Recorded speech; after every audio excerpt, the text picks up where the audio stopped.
Hi, welcome back to Anne-Marie's Corner. I appreciate I haven't actually made a video for some time, but I'm hoping to do them more on a regular basis now, so every Sunday.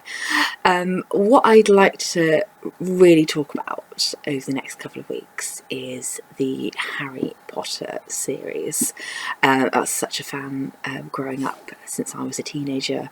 Actually first got into it in the year 2000 at the age of 15, and in actual fact Goblet of Fire was the first book that I read, and more for me, when I started reading it, it became, well, in actual fact, sorry, I beg your pardon, Prisoner of Azkaban was the first book I actually read, and when I started reading it, it then became apparent that the books needed to be read in chronological order.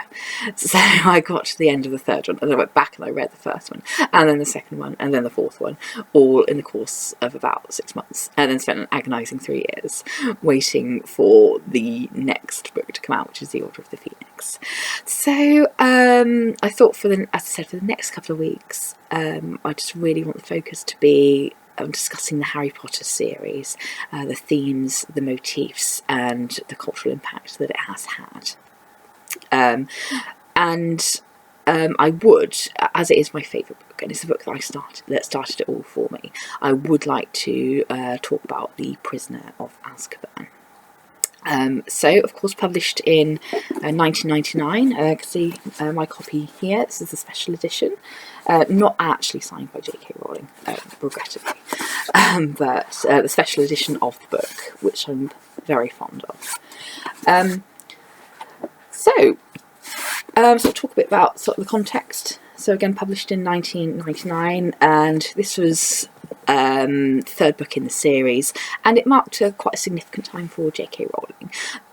The book series had sort of taken off, gaining lots and lots of popularity, but it was before Warner Brothers had signed on the line for the film rights. So it was a really sort of great place for J.K. Rowling at the time, because again, this was before social media and before any utterances or opinions can be taken a lot out of context. So she was riding a very successful wave. First 2 books told very, very well. People were on tenterhooks for the third book. So she was gaining lots of literary success. The films were kind of in the pipeline but hadn't materialised yet. So everything was all still about the written word, which I think was quite significant. Just to digress, in my opinion, I think the series, 7-part series, it's a septology, and it's divided into 2 segments. I think the first 4 books are pre-Voldemort, and 5, 6 and 7 are post-Voldemort, and I think that's when you can see the narrative change, and the tone change. But at this moment we can tell that J.K. Rowling was, really, really in a good place when she wrote Azkaban. And it's a series that differentiates, it's a book that differentiates a lot from the main series. It's the first one where Harry is 13 years old, so he is now an adolescent, and the book deals a lot with the internalized feelings that he has, rather than, say, the external fears that he's had. I think he's in his 3rd year at Hogwarts, and he's starting to realise that in actual fact Hogwarts may no longer be the safe place that he perceived it to be, like a safe haven where he can find love and acceptance, which he has done, but there's also a lot of imperfections as well in the wizarding world, a lot of injustice that runs parallel to the Muggle world.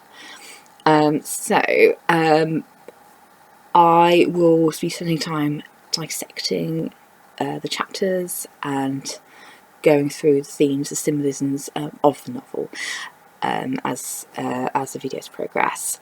So this is just my introductory for now, but I'm really looking forward to discussing the novel and the other novels in the series in further detail, and I really hope you enjoy watching them. So it is actually 10 to 12 in England, where I'm based, so this was just an introductory video just to re-kickstart my channel. So I really hope you'll persevere and enjoy listening to me, as I dissect the novel and review it, but I will be posting another video a bit later this week, so stay tuned.